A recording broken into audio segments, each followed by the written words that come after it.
Магомеду Мистоеву исполнилось всего 18 лет, когда его призвали на войну. Окончив среднюю школу в своем селе, он пошел служить в армию. А через неделю началась война.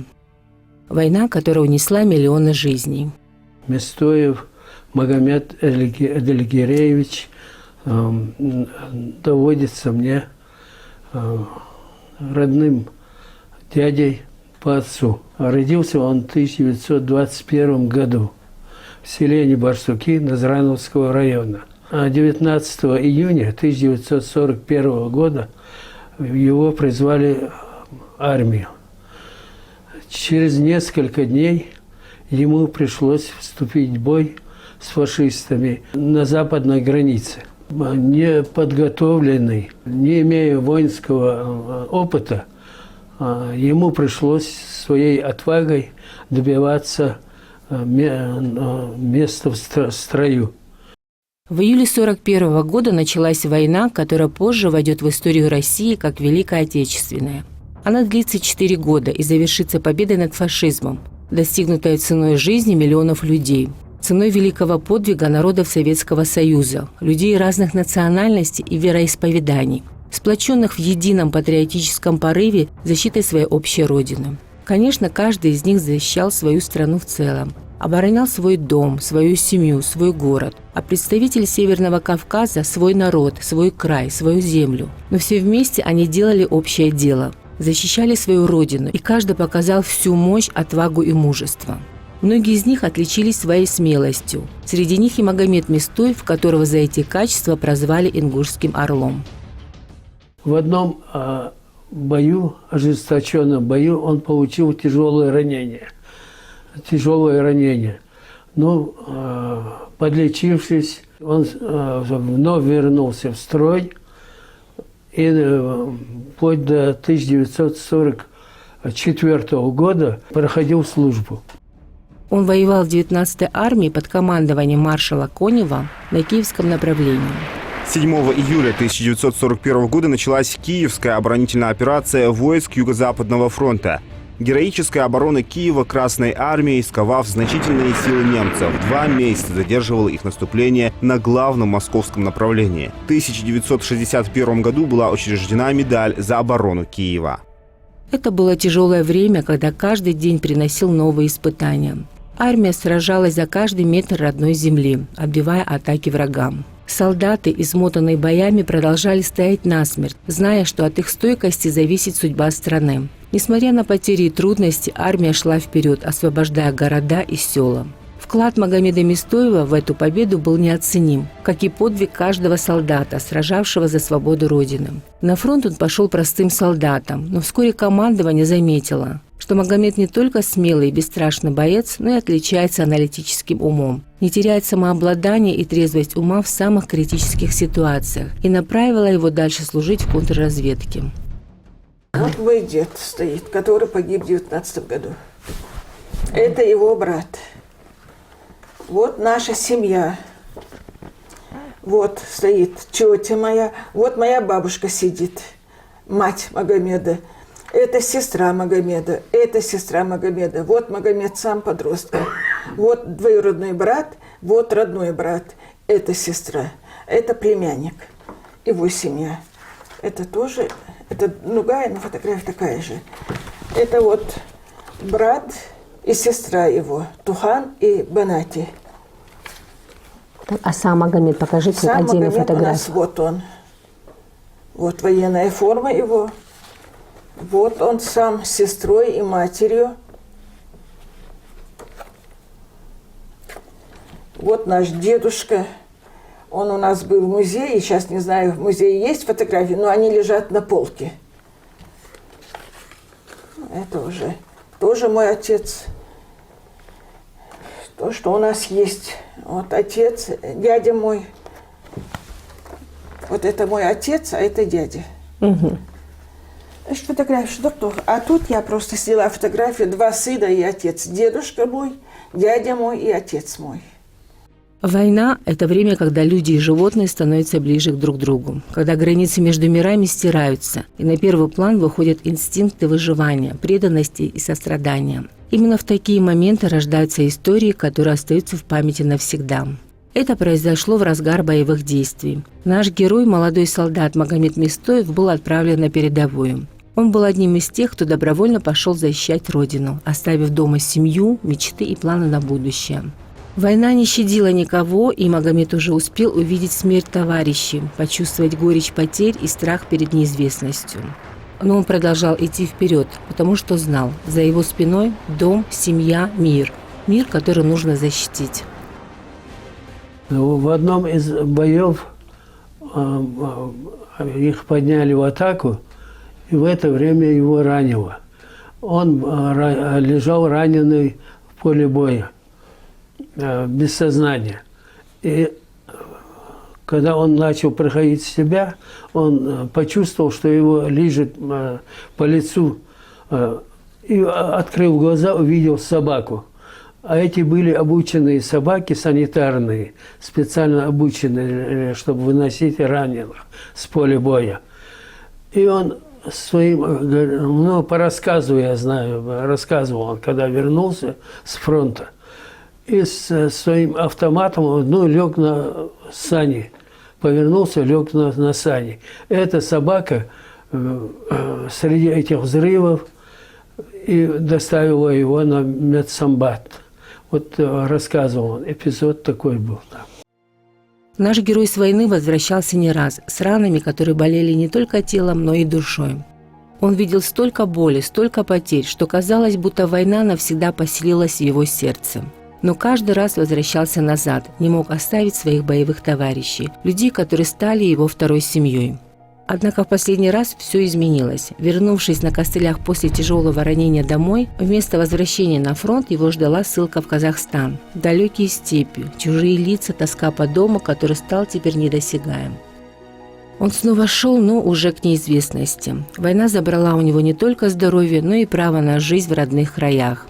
Но даже в изгнании он оставался героем, потому что нес в себе память о тех, кто не вернулся, и надежду, что однажды справедливость восторжествует. В 1944 году его тяжело ранили. Он попал в госпиталь. После госпиталя, подлечившись, опять вернулся в строй. Ну, незадолго до нашего выселения его комиссовали. Он вернулся домой. И вместе с нашим народом выслали в Казахстан.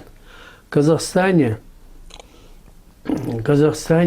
он был в этом, то есть очутился в Кустанайской области, поселке Семиозерный, с родителями. Проживал там, то есть в Казахстане. Айшат Мистоева так и не успела почувствовать отцовской любви. Отец умер в ссылке, когда ей было всего пару недель. Это случилось далеко от дома, в холодном краю. Он был одним из тех, кого судьба, кого несправедливость забросила в далекие земли, лишив всего – дома, тепла, надежды. Его жизнь оборвалась слишком рано, оставив после себя лишь память, которую она не могла сохранить, потому что была слишком мала, чтобы запомнить его лицо, его голос. Как можно жить без отца? Сами понимаете, тем более было тяжелое время. Не имея отца, не зная его и не видя. Сейчас бы хотелось узнать многое-многое.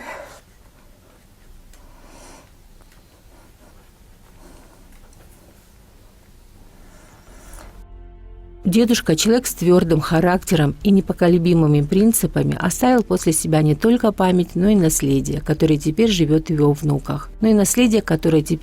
его внуках. С самого детства внуки слышали истории о том, как их дед строил свою жизнь, преодолевая трудности и добиваясь успеха.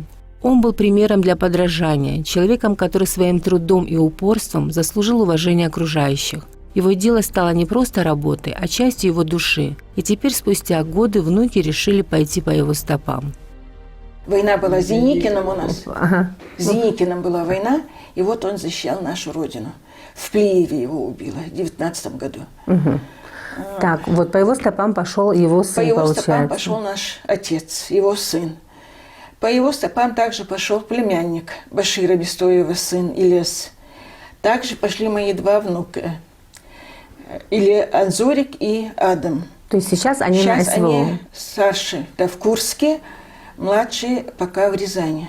Как давно они там? Ну, старший у меня уже год там, второй год пошел, а младший вот сейчас закончил, только в декабре он закончил военную академию имени Михайлова, они закончили. Старший закончил на красный диплом, но младший не на красный, 4-5. А этот там, в Украине, а этот пока в Рязани. Ну, ждут они. То есть ваше семейное дело родину защищать? Да, родину защищать. Идут ребята все по стопам деда. Сын его племянника, Элиас Мистоев, также был военным, служил в Росгвардии, и когда его призвали на специальную военную операцию, он с честью выполнил долг. К сожалению, он погиб, но его подвиг не остался незамеченным. Посмертно он награжден Орденом Мужества. А его сын назван в честь дедушки Магомеда, чтобы сохранить связь поколений и передать память о герое.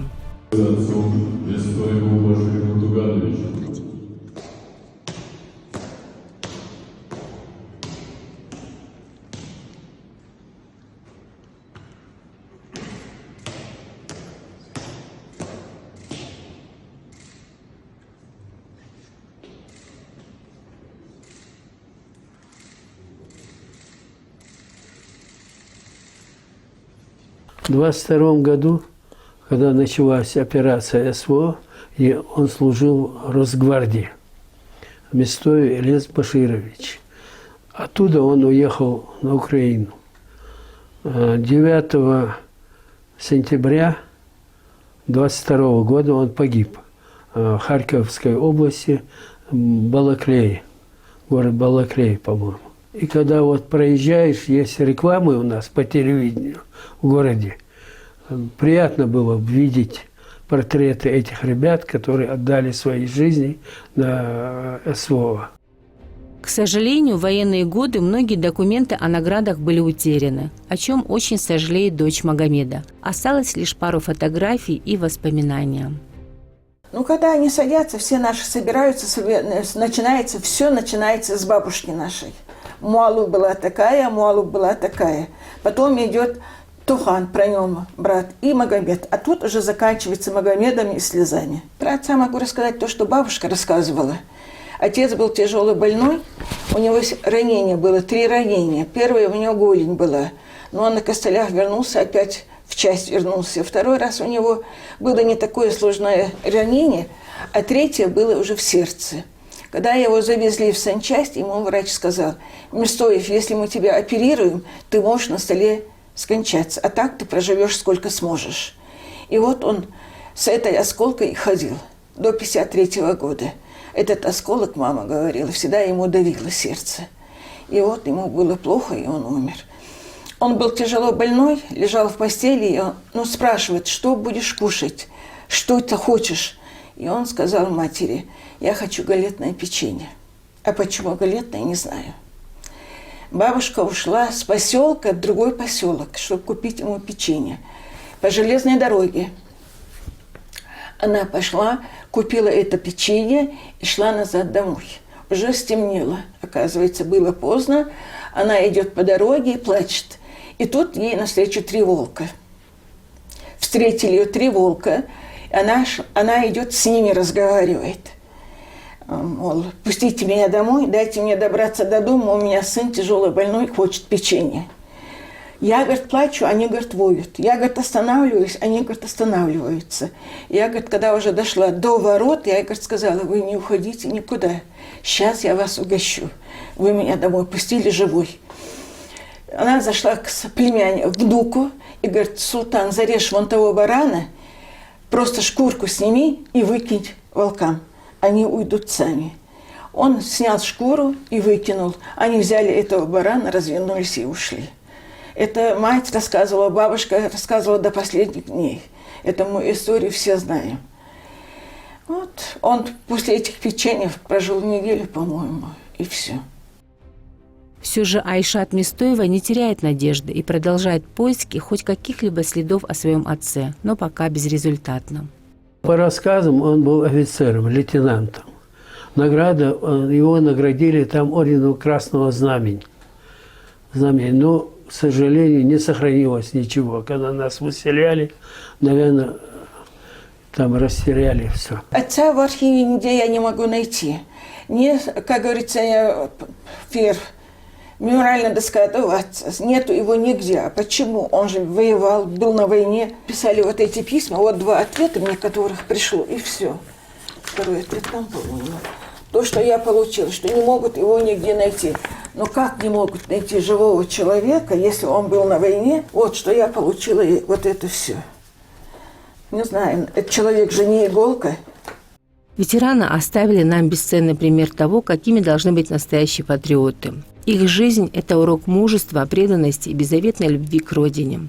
Они показали, что патриотизм – это не просто слова, а готовность жертвовать собой ради своей страны, защищать ее в самые трудные моменты и верить в ее будущее, несмотря на все испытания.